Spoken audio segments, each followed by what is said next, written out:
It has been said that vowels are the skeleton of the Spanish language. True enough. However, if vowels are the skeleton, consonants are the meat.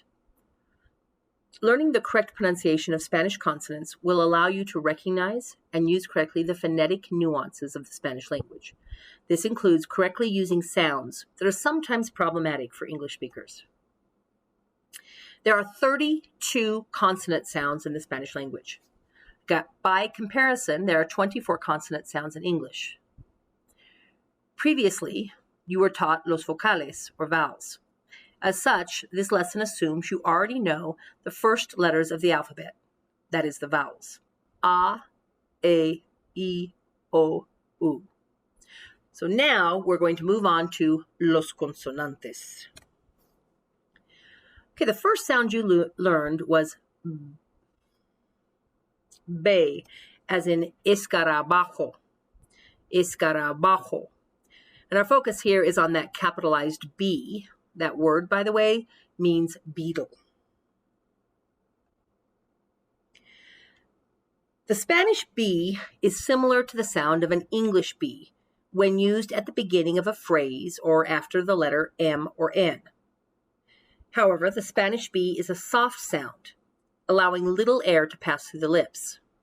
To make this sound, tuck your lips into your teeth. Perhaps the best way to hear how this works is to listen and watch the difference between the Spanish B and the English B. Ambiance, buzzing. Ambiance, buzzing. Notice the soft B and position of the lips within the word ambiance, as opposed to the B in the English word buzzing. Try it with me. Put your hand in front of your mouth when you say the word buzz. Do you feel the puff of air? Now let's try it with the Spanish word bailo.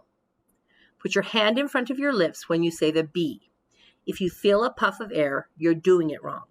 Tuck in the lips. Practice it with the word ambiance. Put your hands in front of your mouth and see if you feel air.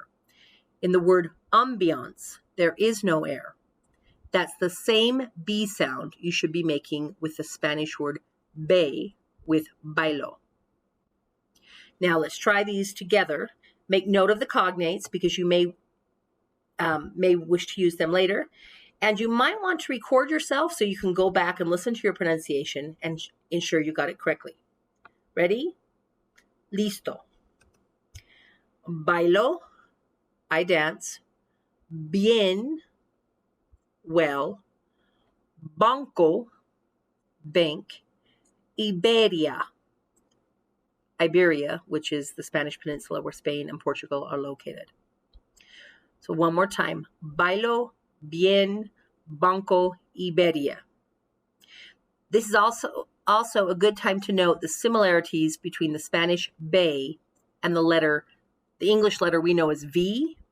But we'll talk about this a little later. But for the moment, suffice it to know that in Spanish, the B and V sounds are very similar. So one more time, be. So we've learned the following letters. A, B, fe. Now the Spanish C or fe has 3 distinct sounds depending on its environment. That is, how it's located with respect to certain vowels or the letter H. Now we're going to learn about those 3 sounds. And we'll start with the hard C sound. Here's an interesting fact. The letter K does not exist in the historical Spanish phonetic library. Why? It's not needed.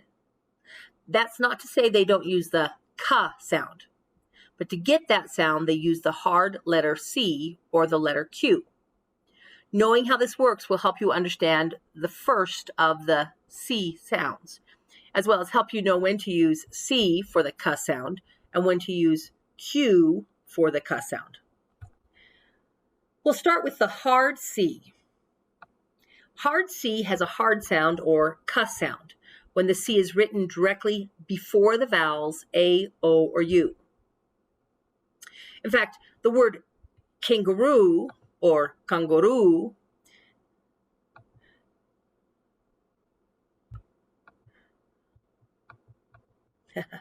See if we can bring that up here for you. The word kangaroo with a K is an Australian word, but when written in Spanish, it's spelled with a C, kangaroo, as the example you see on the right. Now let's practice the hard C sound before ah and o.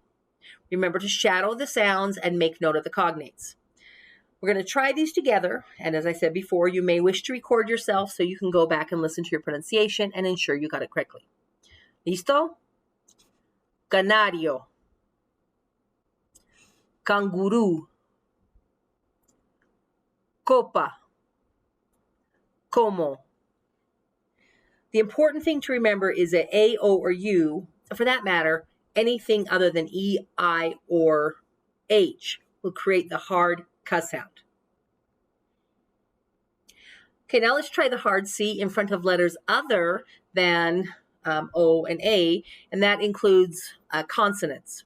So hard C before the vowels A, O, and U, consonants, and A, and excepting H. So cuando, when, cuando, cuáles, crema, clima. There's our hard C. Now here's a soft C. Excuse me. So the soft C sound is very different depending on the part of the world you are in. I have a Spanish accent, which is a distinct dialect from the Spanish or the South American accent. It's totally understandable in different parts of the world, whether you have a Spanish accent or South American accent. However, if you use a Spanish accent with a soft C, it sounds like the th sound, and this is only before E or I. So with these examples, it would be thurco, hear that thurco, that second C is a hard C, thema, cero, celoso. Now, using a South American accent, the accent there is like a S sound.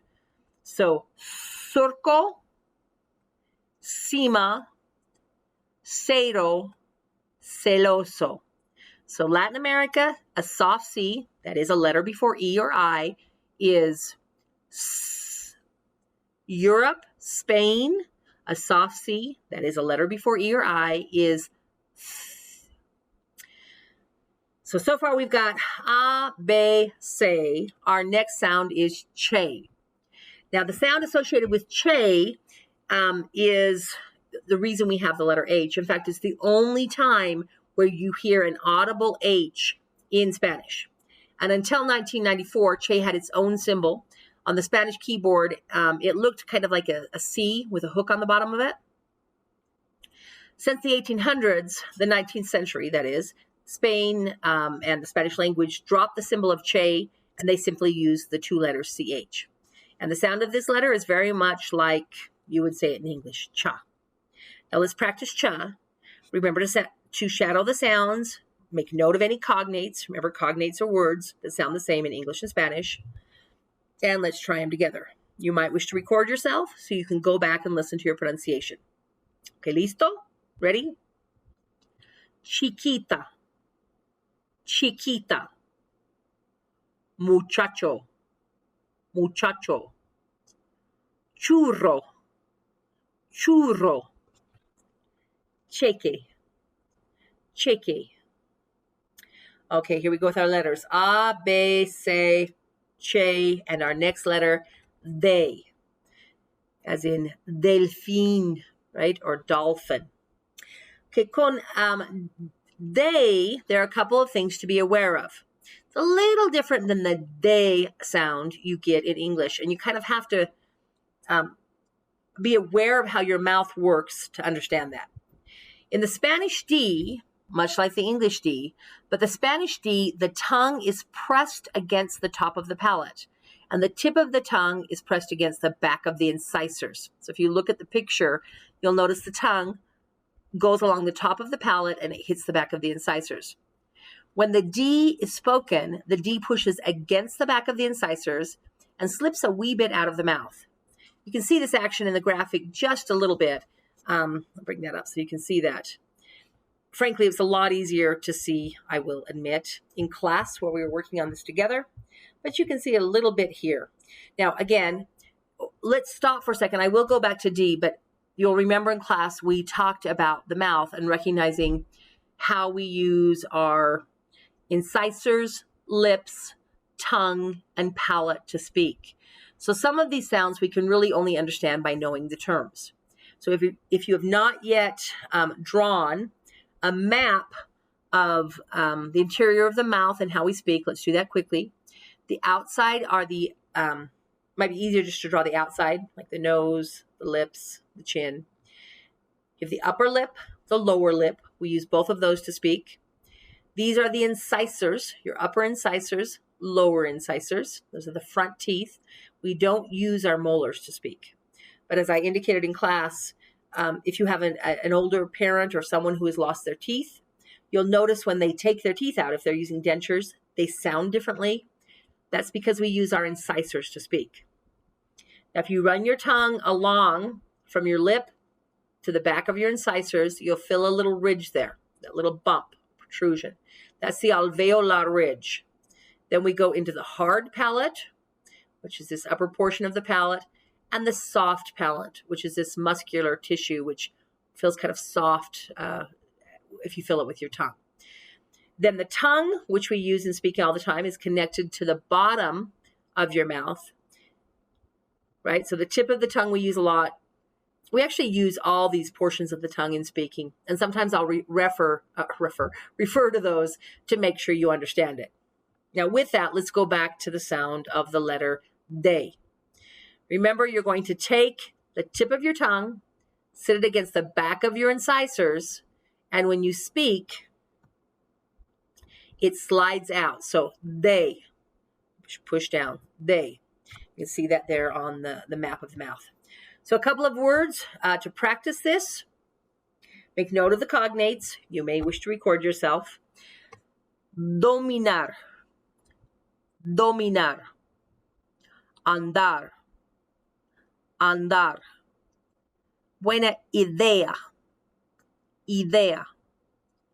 Nada, nada.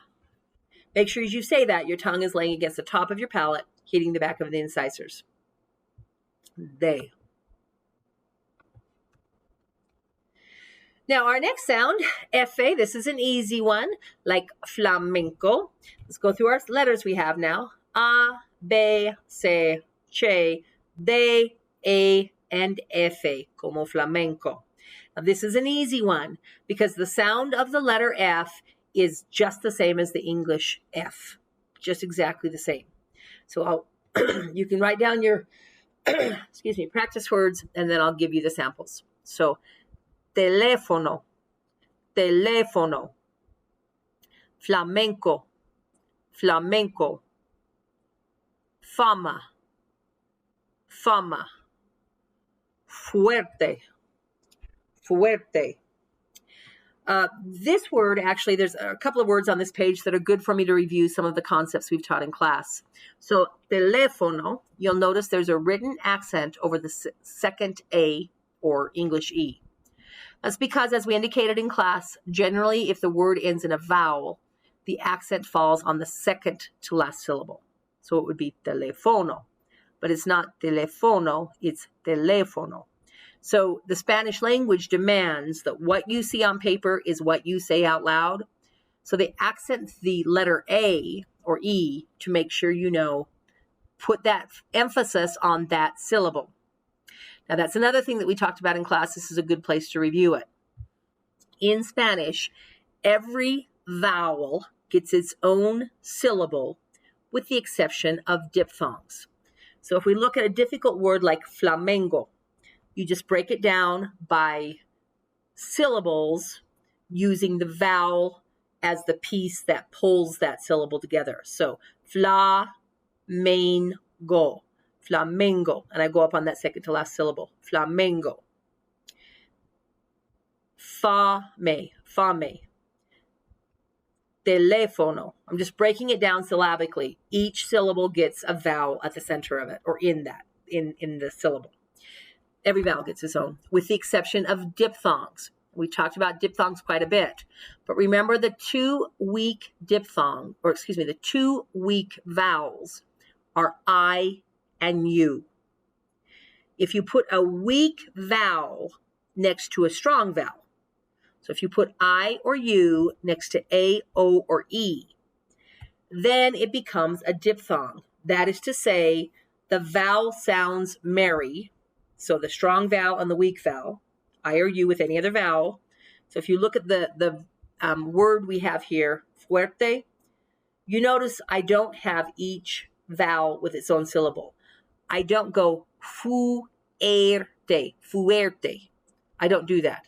Instead, all of this becomes one syllable, fuerte, fuerte, because those two merge into one sound. That's a diphthong. And you'll only have a diphthong where the two sounds make one syllable if I or U are by another vowel. Otherwise, each vowel gets its own syllable and you break it up. We don't mush it together like we do English. So just be aware of that. Okay, A, B, C, Ch, D, E, F, G. This is our next letter, G.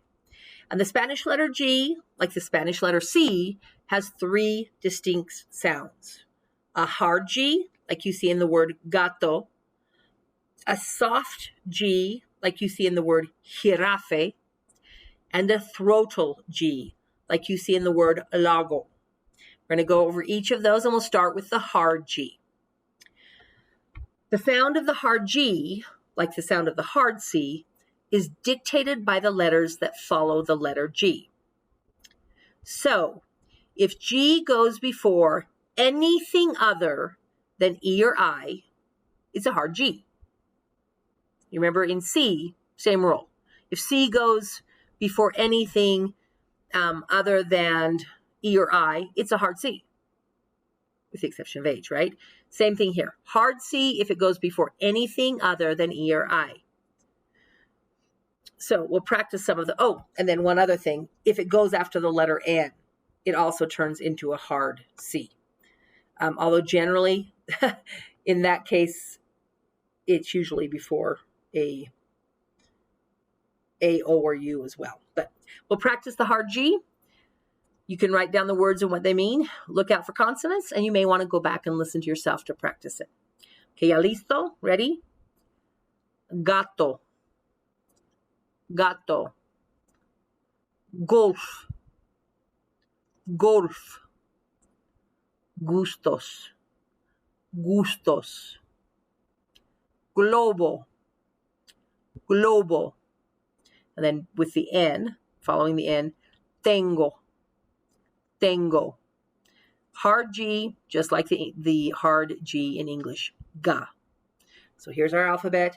A, B, C, Ch, D, E, F, ga, or G. Now let's give you that soft G, or G. The soft G occurs if the G is before the vowels I or E. If that sounds familiar to you, it's because it's the exact same rule that governs the use of the soft C. If G is before I or E, it's soft. And the Spanish soft G sounds like a soft, guttural English H.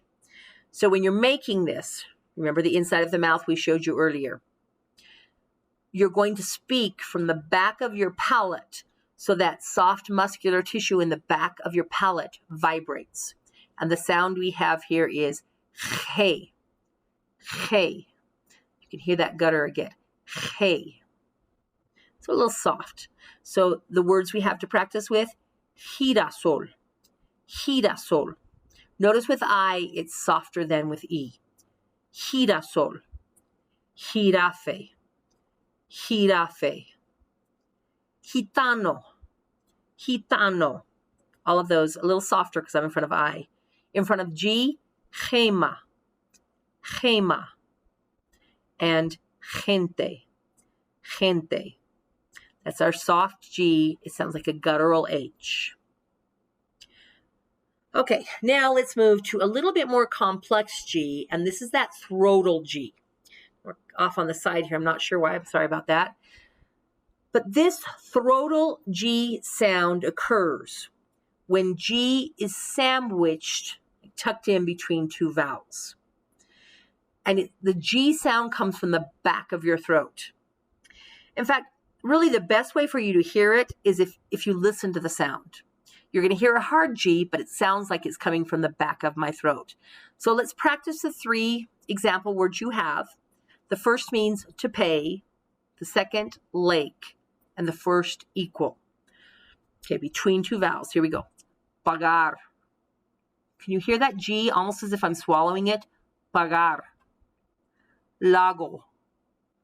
Lago.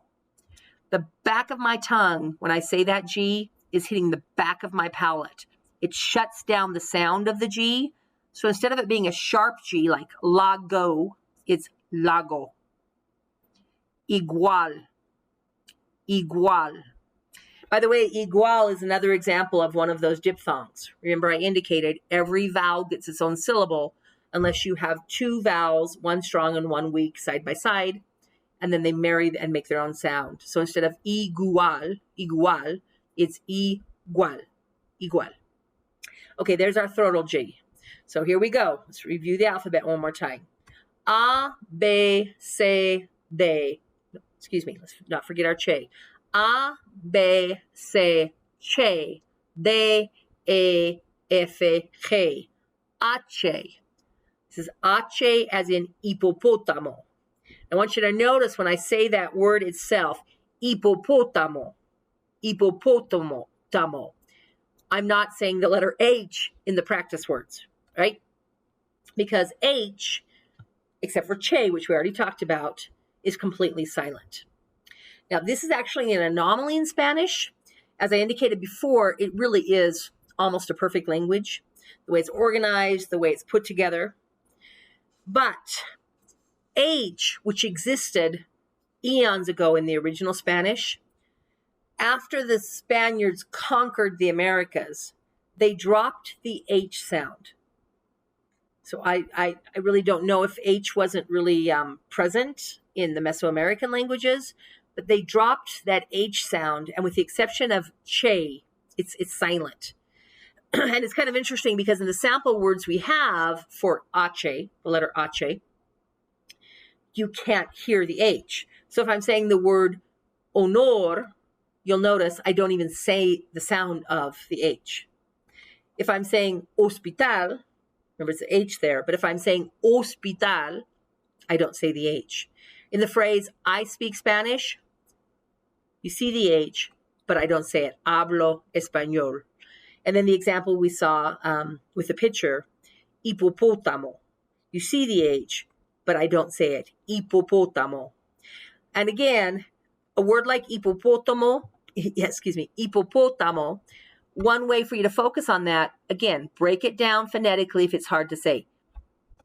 Hippopótamo, hippopótamo, hippopótamo. And then you can say it. Just start slowly, break it down syllabically. It'll be easier for you to say. So here we go. A, B, C, che, D, E, F, G, H, I, and Jota, as in jineta. I showed you in class a picture of a jineta. It's like a cross between a dog and a wild cat that you find in Spain. So let me show you what the ho or Jota sounds like. It sounds very much like the soft G sound we had. And the gift of this, the Jota, it means I can put a J in front of E or in front of something other than E and I and get that soft guttural sound. So I want you to listen real carefully and you'll hear it. Listo? Joya. You hear that's coming from the back of my throat. The soft palate's vibrating a little bit. Joya. Jugo, hijo, jueves. Now, I should point out, again, I'm speaking with a Spanish from Spain accent. And that Jota is a little bit more pronounced. You'll hear it in that guttural ha, ha, coming from the back of my throat. So in Spain, a little bit more pronounced. Joya, jugo, hijo, jueves. Whereas in Latin America, you might get more joya, jugo, hijo, hijo, jueves. A little softer. It's a little harder for me because that's not the way I'm used to it. Okay, this next letter is quite easy. Let's go over them one more time. A, B, C, J, D, E, F, G, H, I, J, K. K as in kangaroo. Kangaroo. Now this is an easy letter to get because Ka actually does not belong to the Spanish alphabet. It's only found in words borrowed from other languages. Initially the Ka came from Greek, but it's not found in native Spanish words. If they need the Ka sound, they use the hard C, like we talked about with the 3 sounds of C, or if it's in front of E or I, they use the letter Q. So generally, we're not going to spend any time on the K because the sound doesn't exist. Well, the sound exists. The sound exists, but the letter in the Spanish word doesn't exist. If we want a hard K sound, we use the hard C if we're in front of I or E, because otherwise we just put a hard C. And if we want an I or E, we put a QU. So if the word, like if you look at the sample words, K means what? But you'll notice there I have I want the A sound. I can't put a hard C there because that would be say, right? Because that's where a soft C comes in. So they plug in the QU. So Ka, non-existent. I'm really using hard C or Ku. You might run into K, but that's just because they borrowed a word and so they borrowed the letter at the same time. But the Spanish original typewriter and the first keyboards that came out didn't even have K on them up until 1994. K didn't exist on the keyboard because they wouldn't use it. Okay, here we go. A, B, C, Ch, D, E, F, G, H, I, J, K, L. L as in leon. Leon. Okay, so let's go over this letter L. It's very similar to the English L. Now, there's going to be a little change here, but I'll show you that. This change is so subtle, you probably wouldn't recognize it. So words like luna, which means moon, loco, which means crazy, claro, which means clear, or lana, which means wool. Not that different. The difference is rather subtle, and I'll show you using the map of the mouth because we've reviewed this now. In this case, the L is pronounced with the tip of the tongue. Now remember, we've talked about these terms in class, against the alveolar ridge. That's that little bump in your mouth. So in English, you pull the tongue and you press it against the top of the alveolar ridge. So if I were saying the word lip, the English lip, you'll feel your tongue is basically straight, hitting the alveolar ridge. However, in Spanish, there is a subtle difference. It's the tongue curls a little bit.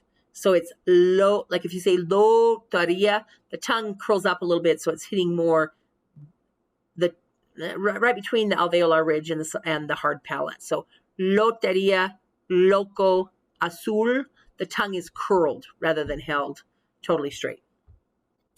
Okay, here we go. A, B, C, Ch, D, E, F, G, H, I, J, K, L, E, Y, as in llave. Okay, new sound. Until recently, ella, like che, was a separate letter on the Spanish keyboard. In most Spanish dictionaries today, it's its own letter. It's distinct. It's completely separate from the letter L. And it has a distinct, different sound.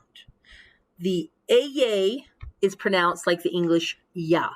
So it has the same sound as the Spanish consonant ya, like you would see in the word yes.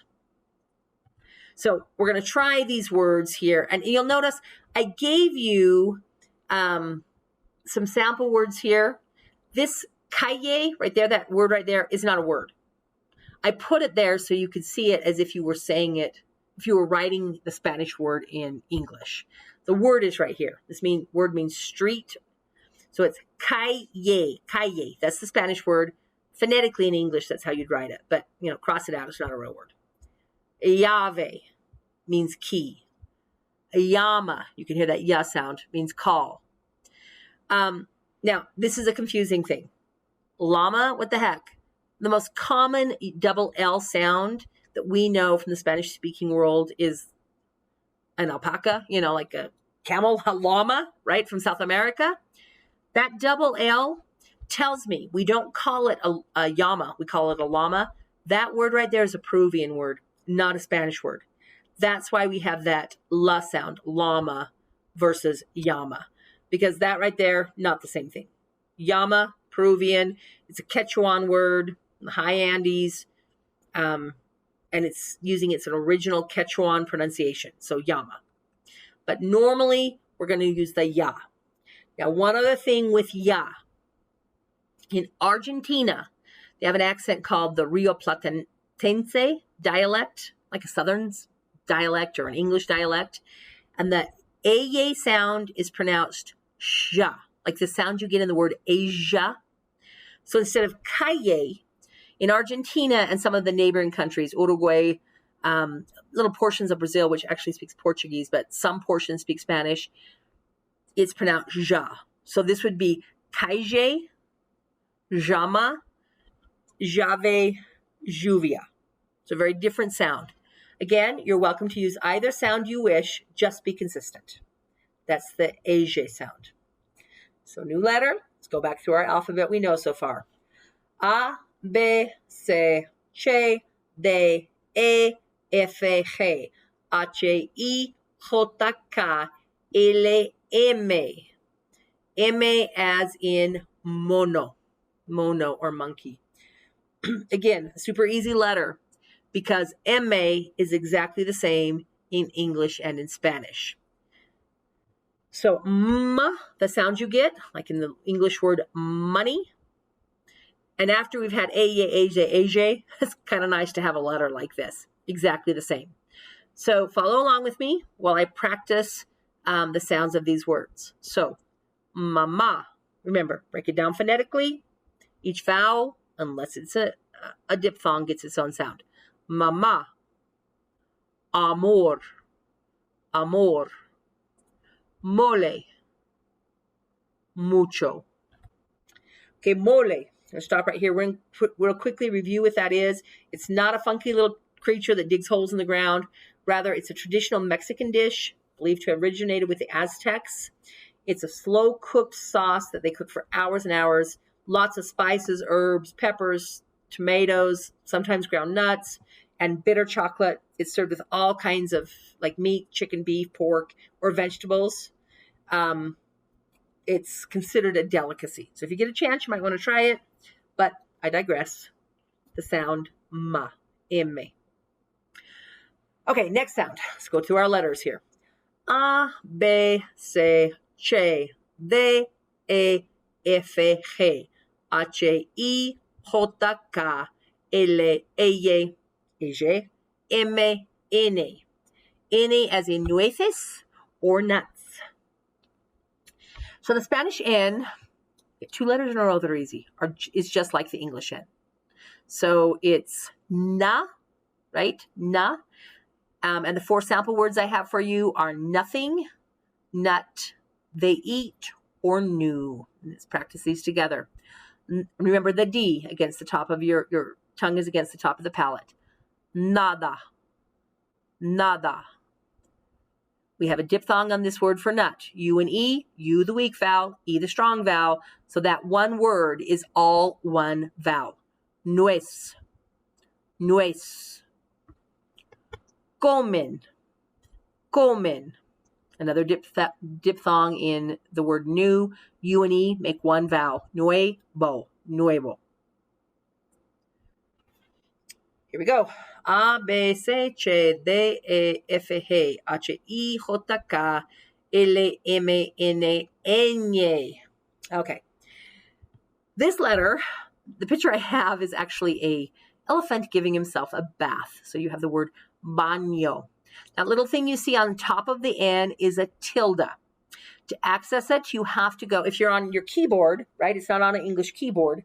And you can't just put an N because they're entirely different words. So to access the tilde, the little thing on top of the N, you'll go up in, if you're on Word or in Google Docs, you go up to Insert, go into insert, and then after you're in insert, you go to symbols and go under Latin symbols, and you'll find the ñ, this picture you see there. Now, the ñ is a unique letter to the Spanish language, like ella. It's an entirely different letter in the Spanish alphabet. It has its own key on the keyboard still. And it's pronounced like the ñ sound, like you find in the ni combination in the word onion or union. Personally, it reminds me of the ñ sound, the laughter that the Three Stooges make. And it's really critical you don't mix up na with ñ, because it's not simply the same n sound. And it becomes evident if you swap the n with the n, the ñ with the n, in the word ordeñar versus ordenar. Ordeñar. Ordenar. See if you can hear that difference again. Ordeñar versus ordenar. So ordeñar is to milk something, like a cow or goat, cat, anything that can be milked. But to ordenar, to milk, ordenar is to organize, to arrange, to put something together. It's totally different. And if you misuse the N's, you might get slapped. So make sure you use the right N. That same problem exists with that word I have for year there. Año is an entirely different word than ano. And since I'm taping this, and this is G-rated, I'm not going to tell you the other one. But make sure you say año. They're very, very, very, very different. So you've got 4 words here to practice. Baby, year, morning or tomorrow, and bath. Most of you are familiar enough, you have developed an ear for the Spanish language that when I say these wrong, you'll hear the difference. So to say them right, then I'll give you a couple of examples. So, niño. Remember, you're repeating this. If you want to, you can tape yourself, go back and listen. Niño. Niño. Año. Año. Mañana. Mañana. Baño. Baño. Now that's the ñ sound, right? You should have been saying that. But again, if I say Nino or manana, it just sounds wrong. Nino probably sounds wrong to you. You've developed enough of a Spanish ear that should sound wrong to you.